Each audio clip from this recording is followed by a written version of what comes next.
Senate po, kasi yung mga coup, ang nangyayari doon ay parang patago silang kumukuha ng mga signatures and then biglaan lang na mag-change.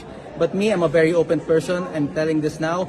I'm going to take Speaker Romualdez's speakership, and I hope Majority Leader Sandro Marcos won't hold it against me or won't stand in my way.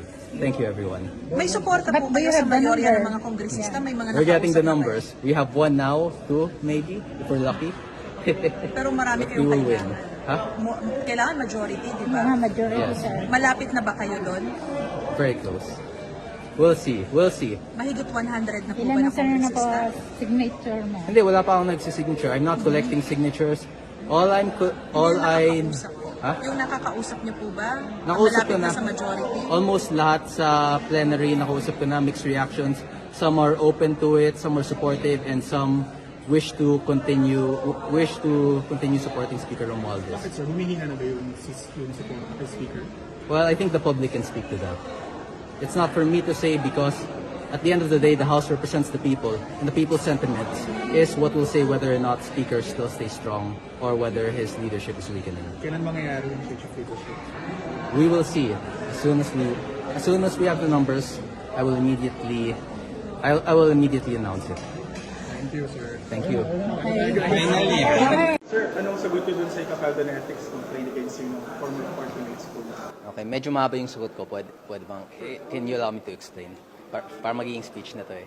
But right now, our country is facing a very difficult issue in corruption, and everyone's in panic. The administration is panicking, the President Marcos is panicking, Speaker Romualdez is in panic, AFP and the PNP are also panicking. Like, hindi na nila alam kung anong gagawin nila, kung poprotektahan ba nila si Marcos o kung sasamahan nila ang mga mamamayan laban sa corruption.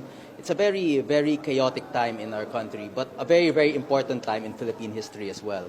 And as the leader of the deputy speakers, Speaker Martin Romualdez showing that uncertainty to Speaker Puno probably also led to his decision to do that, because it's a very rash decision since under the House Ethics Committee rules, I don't think I could be held liable for postings that I made before I became a member of the House of Representatives.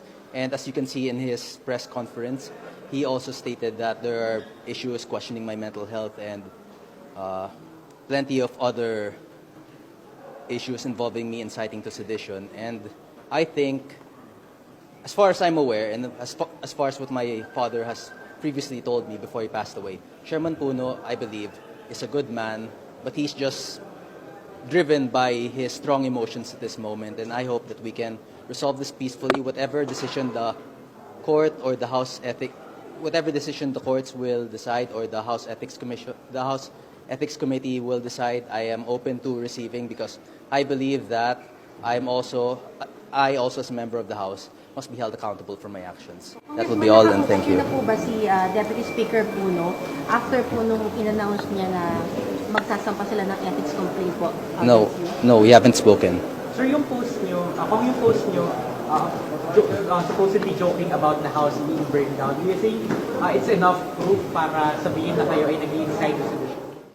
The thing is, a large majority of Congress do not believe that the protest will escalate. And that's because they do not know how angry the people are. I'm aware that it just takes one wrong step by either the AFP, the PNP, or the protesters for this to escalate and blow out of proportion. And I wish for that not to happen. And in case that does happen, I wish that we would take the necessary steps to minimize the damage, even if anything should happen to our government institutions. Kung what was your side of the story? Kasi kahapon sabi ni Kong Puno, you stormed down the office of the majority leader and campaign to be speaker. You asked daw yung mga members in that room na inoferan mo daw silang maging deputy speaker o sumama sila sa'yo. You were gathering signatures daw after. Your side of the story, Congressman. Please continue. Okay. So my side of the story is, what he said was mostly correct, but the offering of deputy speakers is incorrect. What I said was that if elected speaker, I will build a house where every political group and every political belief will have a deputy speaker to represent them, instead of the deputy speaker system that we have now, where all the deputy speakers are close and connected to the House Speaker, Martin Romualdez. And if elected Speaker, one of the pro-administration will be a Deputy Speaker to represent the needs and the interests of the administration. So, but you have the numbers already, Congressman. Well, The numbers. we're getting there. Just wait and see. Do you have a ballpark figure kung ilan ang po yung siguro yung sumusuporta sa inyo? It's hard to say. Maybe 1 or 2. Sabi ni Congressman Puno, you are not well. How do you respond to that? Well, as I've said, mental health accusations, when you are not a mental health professional or even like any sort of medical professional, is very unprofessional. So let's just say that he's free to think whatever he wants. I still deeply respect him, though I think that he is wrong in saying that. Pero are you unwell po? Are you unwell po? Am I do not believe that I'm unwell. I've not been diagnosed of any serious mental conditions that could lead me to be unable to be fit for service. Sir, ano bang reason lang para, o ano bang factor lang para mag-stop kayo daw sa pag-post? What do you mean? Anong pwedeng mangyari just for you to stop posting? I will stop posting when they declare our democratic right to criticize our government as unconstitutional and illegal. That's what will happen. As long as I have the democratic right to criticize this government, I will continue speaking out against the corruption that I see. Pero sir, ni Congressman Puno, hindi naman tungkol sa yung sinasabi niyo, hindi naman siya about the criticism, rather, the actions that are unbecoming of a lawmaker. Yun po yung sinasabi niyo. Well, it's always a matter of interpretation. The House Ethics Committee will decide whether or not my actions were unbecoming of a lawmaker. Question lang, because it was also pointed out by ES Puno na you could have said it in a plenary, in a privilege speech. Do you have like any scheduled plan for your speech? Or Well, actually, last week I planned to have a privilege speech about the issue before I openly spoke out against Romualdez. But Majority Leader Sandro Marcos advised me not to do so. Because there's a possibility of a complaint being filed in the House Ethics Committee if I were to make a privilege speech against that. Are you willing to submit any medical records to prove that you're well? As ang sabi nila kahapon, the members of the if you are unwell and parang you're not behaving. Medical records? Well, firstly, medical records are purely confidential. So unless if there is a court order for me to submit a medical records once I am questioned of my sanity and my ability to properly serve the people of my district, then I will submit a medical record.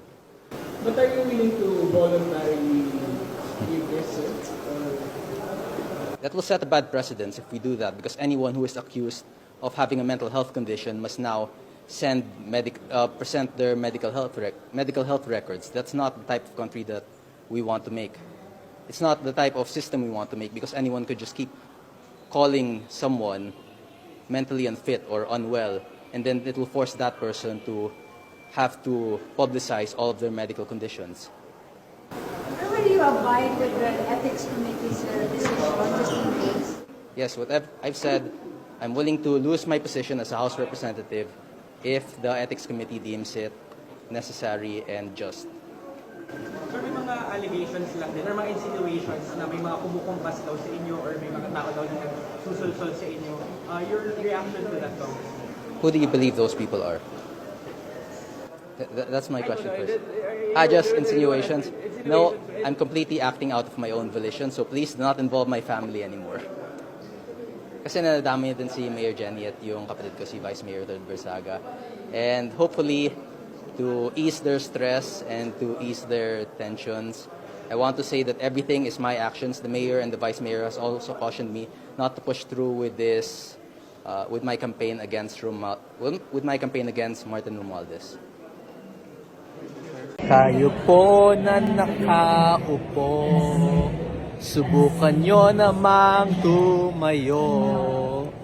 At baka mamyaw meow meow, meow meow meow meow meow meow. Magbabago ng House of Representatives. We will bring justice into this corrupt system.